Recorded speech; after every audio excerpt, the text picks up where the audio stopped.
Hey team, what is up? Hope everybody is well wherever in the world that you are. We are back with Justin Leigh, returning face, familiar face in the Dentistry Invest podcast. We're here today to talk about how we can stop micromanaging and start macromanaging, or another word for that is leading, I guess, isn't it? Absolutely, James. Yeah, great to see you. Thanks for having me back on. Appreciate it. Anytime, my friend. How have you been since we last spoke? Really good, thanks. Yes, really good. And I was with you in your community last, I think it was Wednesday night as well. So You yeah, we've been certainly seeing quite a were bit of each other. Thank you. dishing out knowledge as per usual. Justin, what's going on in your life these days? So we're at the time of recording this, start of August. I'm on my 2.5 week countdown to my holiday. So we're going on a cruise for a couple of weeks, Norwegian fjords for the last 2 weeks in August. So yeah, looking forward to that. So right now it's, you know how your time compresses just before you go on holiday. I'm trying to ram all the things, all my commitments, all the different client conversations, program Got building, all that stuff in the run up to my holiday, which I can't wait for. you. So you're being uber productive right now, in other words. I'm trying my I'm trying my damnedest to be uber productive. That's the theory. And being a leader, right? Which is exactly what we're here to talk about today, right? Yeah, absolutely. Yeah. Absolutely. Cool, cool, cool, Yeah. cool, cool. So when we say micromanaging and how we should do less of that, you know where I think that starts? It starts from being aware that we are micromanaging, right? Which not Yes. everybody is. Because here's the Yeah. thing, Yeah. everybody in this earth, every single one of us, we're just operating out of our own sphere of consciousness, right? And nobody intentionally wakes up in the morning and thinks, hey, I'm going to micromanage everybody today and annoy the hell out of them, right? No, no, they Yeah. do it. Some people do it, right? So I guess what I'm asking is, how do we realize and understand that we are micromanaging? Yeah. Great question. I always really like your perspective on these things, James. You're so right. It comes back to mindset. And I I remember um, in my first leadership assignment. So the first time I became like a business leader or a sales leader, it was at the time. What I recognized, it took me a little bit of time to recognize this, but what makes you successful in your functional role, whether you're a dentist, great clinician, whether you're ex-nurse become practice manager, whether you're a good salesperson become sales leader, business person become business manager, whatever it is, right? What it takes to become really good at what you do so that you get recognized is completely different from what it takes to become a good leader. And it took me some time to figure that out, because just doing activities, just performing, pushing, getting tasks done, that's one part of management, right? You still got jobs to do, you still have things that you've got to do to run a practice. But the difference between that and being a leader is what it takes to inspire and motivate performance, and that level of great activity from other people. And they are two completely different skills. And when I first started in leadership, I was a micromanager because I thought that's how you did it. And it's not only an awareness shift, but it's then recognizing, right, it's not that, it's something else. And what is that something else? And that's for me the big awareness that has to happen in people's minds. That's cool. That's awesome. And you know what? We can get into red flags on that in a Yeah, moment, right? yeah, Yeah. yeah, There's red flags from the perspective of others, but I guess what I mean is red flags that we can look for in our own character so we can begin yeah. detecting it, right? But I just wanted to say one quick thing. The reason why I voyaged down this path a few Mm, times in my life, and what I mean by that is I kind of became conscious that I was micromanaging people within my business. Yeah. yeah, The reason why I feel that came about was I look back on the energy that got me from 0 to 10, right? yeah, As in the energy that got me off the ground, and it's the doer energy, do, right? yeah, It's because yeah, we're in build mode. You got to build the thing, right? Building the thing looks like this: doing a lot of stuff, assembling the machine, throwing all yeah, the cogs together, right? But what I didn't realize for a little while, kind of stuttered around the 10 level for a while, was that the yeah, energy to go from 10 to 100 is actually different. And you need to unlearn some of the things that got you to 10, right? yeah, One of them being feeling like you have to control every aspect of what's going on. You have to let go, right? yeah. Yeah, and that's about understanding, the result you want from whatever it is that you're working on, and not the how to do it, not the how to get the result. Because very often, as long as you're clear on what needs to happen, then you can work with somebody else to help them to do that activity, right? Whatever it is, whether it's in the practice, whether it's managing the team, whether it's setting objectives, whatever it is in a practice, right? But if you're constantly trying to pick up those activities and do them yourself, you'll eventually run out of time, and you'll feel scrambled and confused, and all of a sudden you start to think, well, why isn't anyone else picking this up around me? And actually that transition from, okay, I know what needs to be done and I know the outcome I want, or the result of that action, to then saying, actually, all I need to focus on is somebody's got to do that at that. Somebody's got to get that outcome. And having those conversations with people, you can explain, this is how I've done it in the past, but actually giving people the freedom to be able to pick that up, do it in their own way, and then you become the leader or the coach that just helps them keep on track and deliver it. That all of a sudden, for first couple of times you go through that process, it's an investment of time.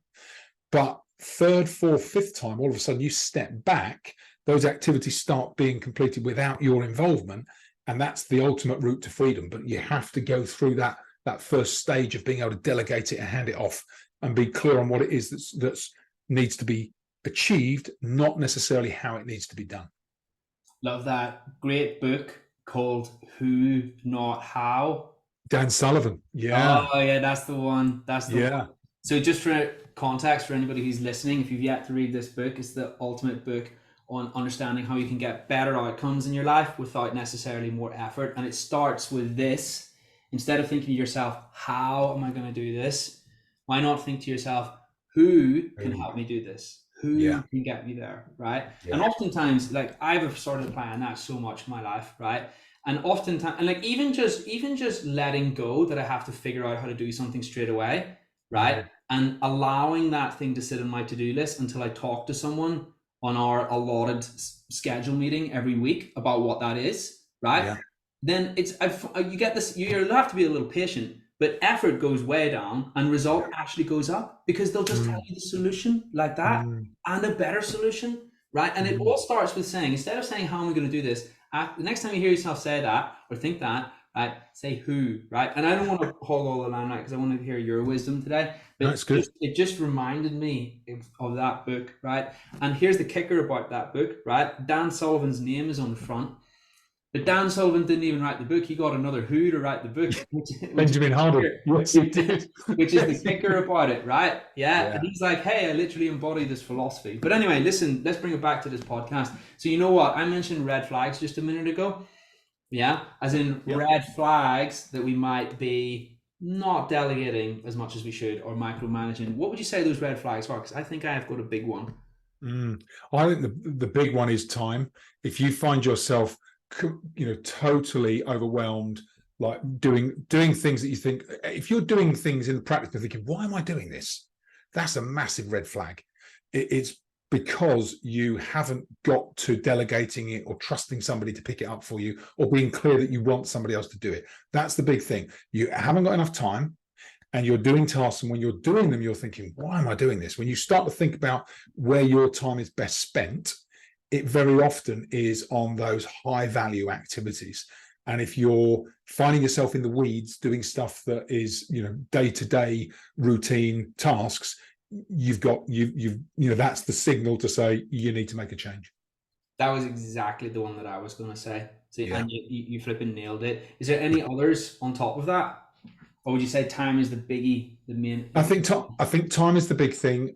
The other thing is, here's the other thing: if you're constantly having to tell people what to do, if you find yourself continually giving the same instructions over and over again, on a daily, weekly, monthly basis, where you think, I thought I was being clear, and I'm having to ask this person again and again and again. What's happening is you're creating a culture of dependency, where when people come to you with questions, you're giving them very direct answers and they're following your instruction, and then it's almost like the goldfish syndrome hits. The next time that problem comes up again, they come back for the same advice or help, and that's a problem of micromanagement, because when you have that as part of your approach to managing your teams, they get conditioned that every time something comes up, they have to come to you to ask for it.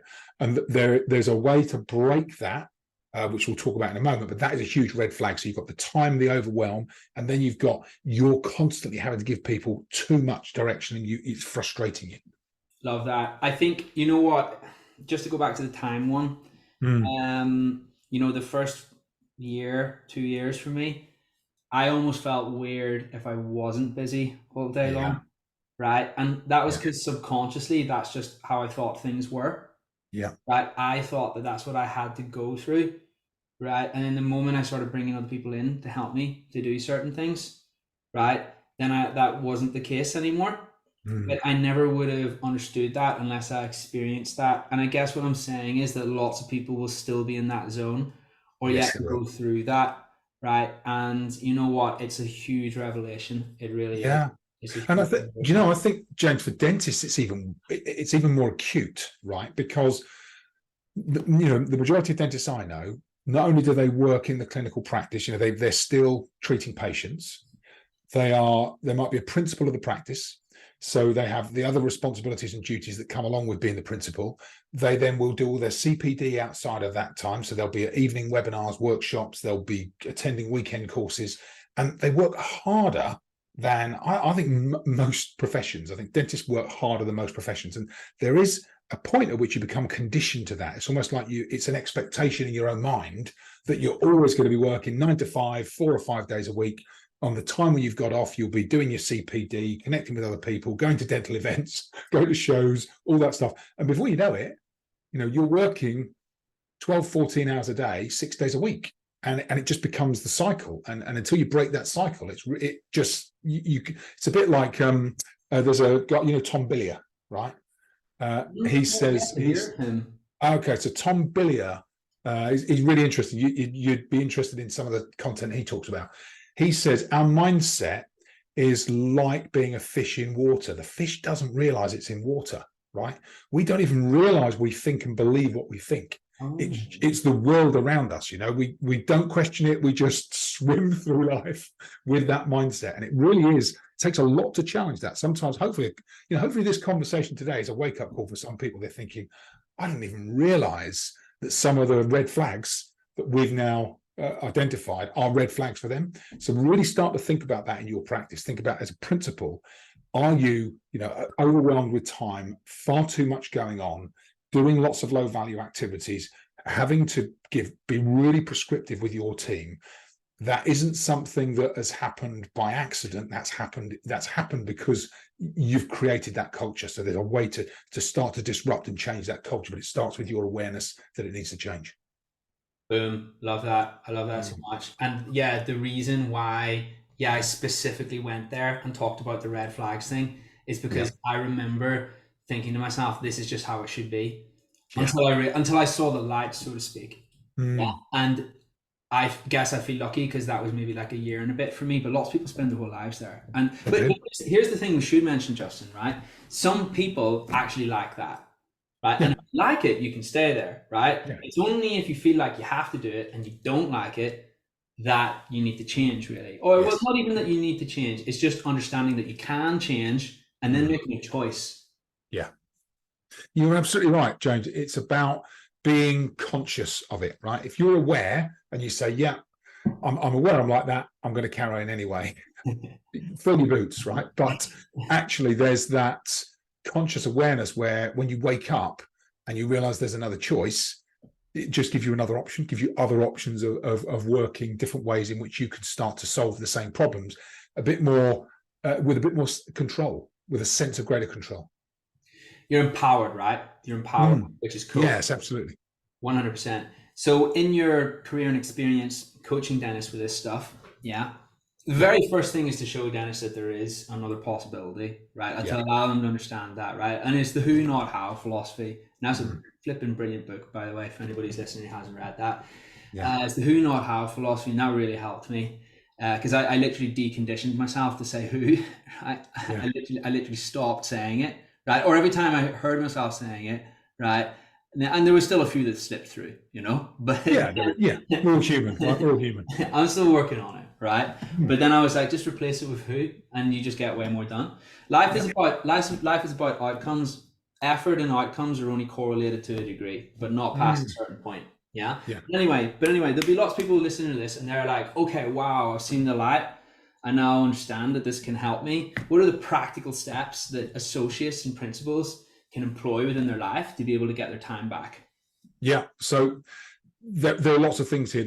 I think there's an overarching principle, and it's a principle that I learned the hard way. So when I moved, as I said, from, at the time I was a salesperson in dentistry, and I went to become a sales manager, and I was a micromanaging sales manager. I spent a lot of time. We worked with a lot of clients, a lot of dental clients. We were, selling programs and solutions for them, and because I'd been quite successful at it, I then had a team who I was, just really close to micromanaging without realizing it. I thought that's how to get the results from them. And probably a year in, I was completely overwhelmed, like burnt out, just not really enjoying it. Everything I thought the position would be, it wasn't. I was constantly being asked by my team for advice and guidance, and I created that, right? Nobody had created that except me. But I thought I had a team that weren't performing. And what happened, the big shift for me was that I went on quite an intensive coaching course. So I had a mentor at the company I was working for who said to me, you're in this position, Justin, let's talk about some of the changes you can make. And I went on this, coaching program, and the difference that made for me, because it got me to start questioning my approach, and it got me to stop directing and pointing people towards solutions, and instead create some space, a pause. So if somebody started to come to me for, Justin, how do I do this? Or I've got this problem with this customer, I've got this problem with this situation, I need some help. Rather than jump in and say, okay, here's what you need to do, and just literally, rattle off answers, I taught myself to stop, pause, and just coach them. So say, okay, so tell me a bit more about the situation. And they would tell me about the situation, and that's okay. So that's the situation. Just pause for a moment. What's the ideal outcome you want from this situation? And they'd stop. And for the first few times, it took a bit of conditioning for me and for them, because they were so used to me just rattling off answers that for me to change my approach, they were kind of like, hold on a minute. What is he trying to trick me? Is he setting me up here? So you do have to nurture these relationships. So then I'd say, so actually, what outcome are we looking for? What result do you want? What would satisfy the customer? What's going to solve this problem? And they'd say, well, I think it needs to be this. Okay, so I think it needs to be that. So if that's what you want to happen, and I'll talk you through the model I'm following in my mind in a moment. Okay, so what are your options for what can you do? What do you need to do to make that happen? So then they'd say, well, I could talk to this person, or I could, we could offer them this, or we could have this conversation, or we could, so then they come up with a number of options, and say, okay, that's good. Yeah, that's good. These are good options. What else? And they'd talk about it. And once we got to a point where they, come up with maybe 3 or 4 things they could do, then I would say, okay, that's some really good options there. What do you think is going to be the most effective? What's going to work best? And then they'd say, well, I think if I did this and then we did that. Okay, so when do you think you need to do that? And they'd tell me, and I'd say, okay, so what else do you need to make this work? And normally when I ask that question, they'd say, I just need you to be okay with me doing it, right? And what you do, you'll notice when I point it out, there are 4 stages through that coaching conversation. And the first stage is, right, what is it you're trying to achieve? The G is the goal. So you're asking questions. You kind of say to somebody, okay, they can give you the situation, the topic, what it is they're working on. But then you say, okay, what outcome are you looking for? And then the next stage of the process is the kind of reality. Okay, where are you now? What have you tried so far? What have you done? What's worked? What hasn't? So you go, what do you want to happen? The goal. The reality is, where are you now? And then the O is options. So you say, okay, what could you try? What else is an option for you? Who else could be involved? So it's all the different options. And then the final one, the W, is the will. Okay, what will you do? What's going to be most effective? How's that going to work? And it spells out the mnemonic, the coaching process, GROW. So G is goal, R is reality, O is options, W is will. And that, as a coaching model, can be deployed in almost any situation with any team member, even patients, partners, peers, colleagues, and it's a really simple mnemonic that you can go to, but it has to be question-led. So the big thing is pause, create some space. Instead of jumping in and give people the answers, start to coach them. And coaching is a question-led approach to leadership, where you just ask questions of your team and you follow a structure that allows you to then guide them and coach them through their own answers. And as you start to do that more and more, what I learned over the years, and still my default approach with clients, right? Clients will come to me, you know, we've got these challenges, situations in our practice.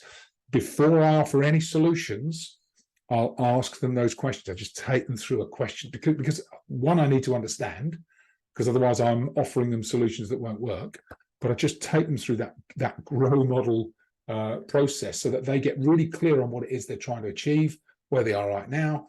Now, for me, some of the options, they might say, you know, I need some help and support. Okay, what sort of help and support are you looking for? It could be a program, it could be a series of coaching sessions, it could be whatever it is.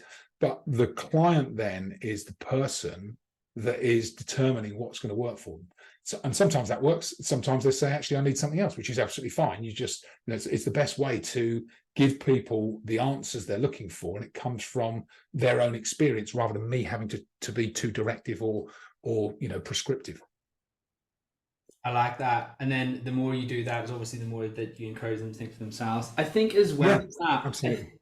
I think as well, and here's something that I've noticed, you know, by observation or by proxy to these conversations, and you know, I'd be interested to hear of you what your thoughts are on this, or whether or not you can confirm this from your experience. I think it's got a lot to do with how we frame our feedback to those people as well, right? So what do you mean by that, right? If you think about it, if you frame your feedback like this, it's like what will happen in lots of situations is, and I've seen this happen all the time, and I've been on the wrong end of this before in practice that I've worked into. You'll have somebody who's above you, and it'll never be, oh, look at these 99 things that you've done really well. It's this one thing that you could have done better or wasn't so well. And it's not even framed like that. It's more like, you've done this, but it should have been done like this, blah, blah, blah. Right? Yeah. Now, if you have that energy about you, right? What's that quote from How to Win Friends and Influence People? Be lavish in your praise and abundant in your approbation, something like that. Right? Yeah. And that quote springs to mind because what most people will do is they'll just give you criticism when that not I almost said when necessary, but it's never really necessary, is it? Constructive feedback is sometimes necessary. But where I'm going with this is that basically lots of people will focus on that 1% of things that isn't so good, right? Versus the 99% of things. Because here's the thing, it takes time and mental effort to pick out the positive things and tell it to people consistently, right? So where am I going with this, right? So let's say you're someone who gives feedback in that manner, right? What you're way more, and it's a self-awareness thing, what you're way more likely to create in the other person is this nervous energy where they almost want your approval before they do anything, right? Which creates these situations where they're constantly asking you what they should do. And it might be from a place of avoidance of that negative stimuli, right? And if we give them more positive feedback, and then once we've established that rapport or that happy mental state, then at that point, we're able to offer them the feedback in which they could improve, because it's not negative. That's actually good feedback as well, because it's useful, right? And I feel that it creates way less of those situations. However, it's a massive self-awareness thing because most people won't even realize they're doing that. What do you think? What do you think to that?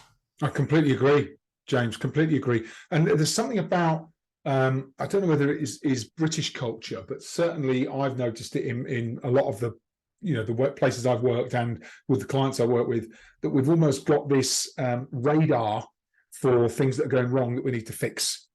You know, when you ask the average person how you're doing and they say not bad, right? I'm not bad. I'm not bad. You know, why not? And I know you're a big advocate for this, right? Why not? I'm feeling great, actually. Things are really good. Things are going really well, right? We tend to defer to the kind of negative bias without even realizing it.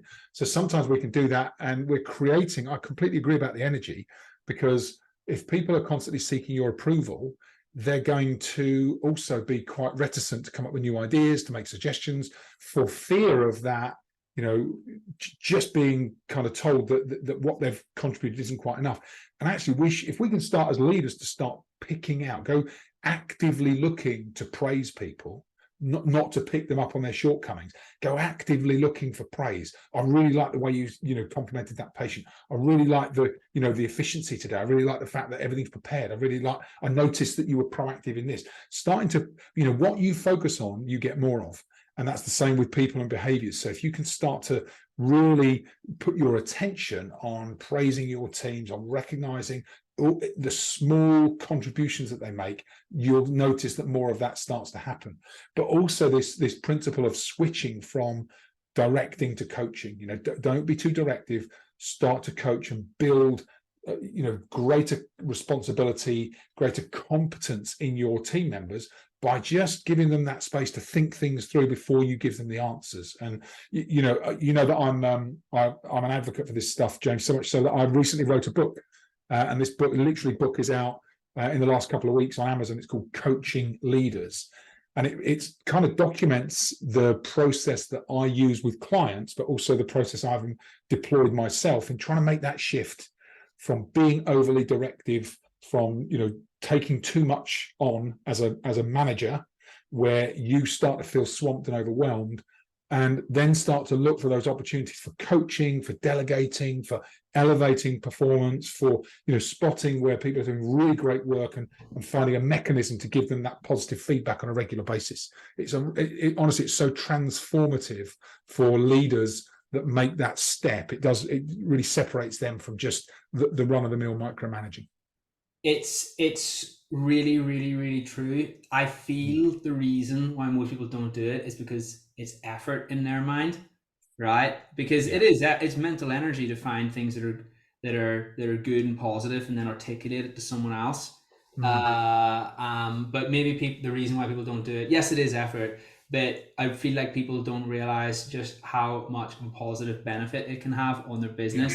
Insofar as people actually get recognized for the positive things as well as the negative things. And human beings are really, really, really good at finding the negatives in situations. Like we're much better at finding reasons to not do something than reasons to do something. And it's to do with our DNA. Like, we're literally programmed to be able to survive and not thrive. When you realize that, again, a self-awareness thing, because you can then choose whether or not you listen to that part of your brain rather than just going with the flow. Yeah, absolutely. Absolutely. And, a lot of practice principals, practice managers, people in practice, they will be looking out for stuff anyway. They're going to be looking out for those opportunities to say, oh, no, don't do that, do this. So just switch your focus. So instead of doing that, look for the things that you can praise and give people positive recognition and feedback for. And the interesting thing, you'll know about this, James, as well, about habit formation. Once you do something on a regular basis, once you get out to 21 days, so if you're doing this on a regular basis for just short of a month, it actually becomes easier to maintain that approach, those habits, those behaviors, than it is to go back. So if you can make this something that you're committed to, you do it for a month or so, and all of a sudden you'll find yourself doing it more naturally. It won't be an effort anymore. It'll be something that just flows as part of the feedback that you give to your teams. And a lot of practices have daily team huddles to make an agenda item on your daily team huddle, just positive recognition. Just, I noticed this yesterday, I noticed that yesterday, thanks very much, team. Really great experiences for our patients, or whatever it is, right? But something every day. If it becomes part of the agenda, it's a constant reminder for you to do it. And then if you're having monthly practice team meetings, a slightly longer period of time where you might just say, I just want to recognize some key people in our teams and some contributions to the practice, share some of the results, really solicit some of that patient feedback, and make sure that it's specific about key members of your team. All of that starts to really improve the culture. And right now there's a huge challenge in not just dentistry, in a lot of businesses, around staff morale, engagement, and retention. And one of the things that you can do, one of the simplest things you could do, is start to positively recognize and reward people in your practice teams for the great work they're doing, the contribution they make. And you know what? It almost sounds like it's obvious, really when we say it out loud, but it Yeah. still doesn't happen very often, or certainly it could happen way more. Let's say that. And ultimately, Yeah. these are all things that will make your business far more and make you more money. It's all linked. It's all Absolutely. relevant, 100%. Just Yeah. to wrap up around about now, for people Yep. who are listening to the podcast who want to find out more about you, where are they best off getting in touch? So they can email me on Justin Leigh, it's Leigh at focus4growth.co.uk. Or people can find me on LinkedIn. I'm on LinkedIn, just Justin Leigh. I'm also on Facebook. I'm on Instagram. So just look up Justin Leigh, Leigh. I'm also in your Dentist to Invest Facebook group, James. So, of course, people will be in there. Just drop in the group, search for Justin Leigh, and you'll be able to find me. Top stuff. Justin, really, really, really good to catch up again. I'm sure we'll have you back on the podcast very soon. You too. Thanks, James. Really appreciate it.